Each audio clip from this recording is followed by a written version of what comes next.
दोस्तों, जिस प्रकार दिन के बाद रात होना और रात के बाद दिन होना एक प्रकृति का नियम है, उसी प्रकार मनुष्य जीवन में भी सुख के बाद दुख और दुख के बाद सुख आना भी एक प्रकृति का नियम है। पर इस प्रकृति के नियम में लोग सुख में तो अच्छे से अपने जीवन को जीते हैं, पर जब लोगों पर दुख आता है तो वो अपने जीवन में बहुत सारी कठिनाइयों का सामना करते हैं। सोचने समझने की क्षमता उन लोगों की घटने लगती है। मन को केंद्रित करने में भी ऐसे लोग असक्षम होते हैं और अपने जीवन में गलत फैसले लेते हुए या तो लोगों से बहस करके और लोगों से दुश्मनी करके अपनी मुसीबतों को बढ़ा लेते हैं, या फिर अपने जीवन के बारे में व्यर्थ की चिंताएं करके अपने दिमाग और शरीर को बीमार बना लेते हैं। आज इस वीडियो में मैं तुम्हें कुछ ऐसे रूल बताऊंगा,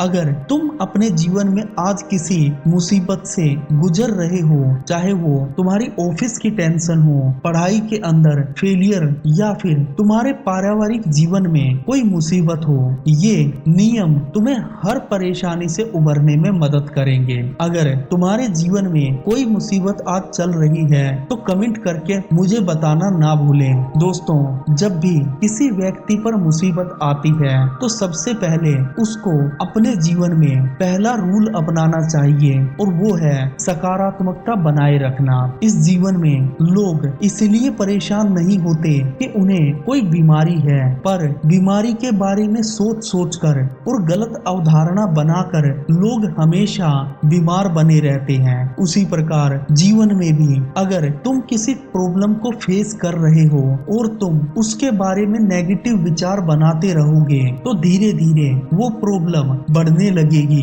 एक कहावत है, तुम जिस चीज के बारे में जितना सोचोगे वो चीज तुम्हारे पास उतनी ही आकर्षित होने लगेगी, और यही कहावत सबकॉन्शियस माइंड का भी एक उदाहरण है। दोस्तों, अगर तुम अपने जीवन में हमेशा नकारात्मक सोचते रहोगे तो तुम्हारे जीवन में हर वक्त नकारात्मकता ही आने लगेगी, पर जब तुम अपनी मुसीबतों में भी अपने आप को सकारात्मक बनाने में सक्षम बन पाओगे, तब तुम पाओगे कि धीरे धीरे तुम्हें तुम्हारी मुसीबतें कम लगने लगेंगी और तुम उन मुसीबतों से बाहर आने के लिए नए रास्ते खोजने लगोगे। दूसरा नियम, दोस्तों, अगर हम किसी बीमारी से बीमार हो जाएं और अगर डॉक्टर के पास जाकर अपनी बीमारी को बिना बताए ही हम डॉक्टर से दवाई मांगने लगे तो डॉक्टर कभी भी हमारी बीमारी की दवाई नहीं दे पाएगा। सबसे पहले वो हमसे हमारी बीमारी के बारे में पूछेगा। उसी प्रकार जीवन में भी अगर तुम कोई मुसीबत फेस कर रहे हो,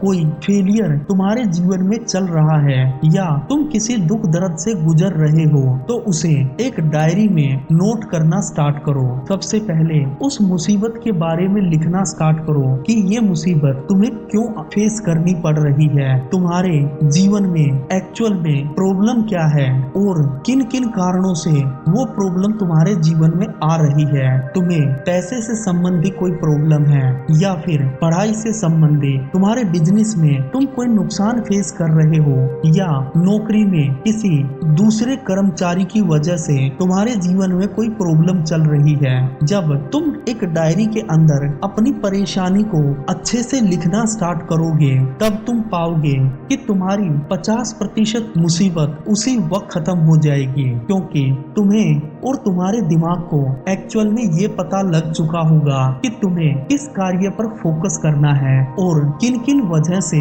तुम्हारे जीवन में प्रॉब्लम आ रही है। इसके बाद तुम्हें तीसरा नियम अपनाना है। अब उस समस्या से बाहर कैसे आया जाए। अगर तुम्हारे पास किसी पैसे से संबंधित प्रॉब्लम है तो सबसे पहले अपने काम में सुधार करना स्टार्ट करो। अगर तुम्हारे पास कोई नौकरी नहीं है तो सबसे पहले अपनी नौकरी की तलाश करो। अगर तुम्हारे बिजनेस में तुम्हें किसी कार्य को लेकर परेशानी हो रही है, या तो उस कार्य को बदलने की कोशिश करो, या फिर उस कार्य को बंद करके अपने जीवन में कोई दूसरा कार्य करके अपने जीवन को सफल बनाने की कोशिश करो। अगर पढ़ाई से संबंधित तुम्हें तुम्हारे जीवन में कोई प्रॉब्लम आ रही है तो जिस सब्जेक्ट में तुम प्रॉब्लम फेस कर रहे हो उसके लिए या तो तुम ज्यादा समय निकाल कर पढ़ना स्टार्ट करो, या फिर ट्यूशन लेकर, या फिर फिर अपने टीचरों से उस सब्जेक्ट के बारे में ज्यादा से ज्यादा पूछना स्टार्ट करो। जब एक बार तुम अपने जीवन में सकारात्मकता बनाते हुए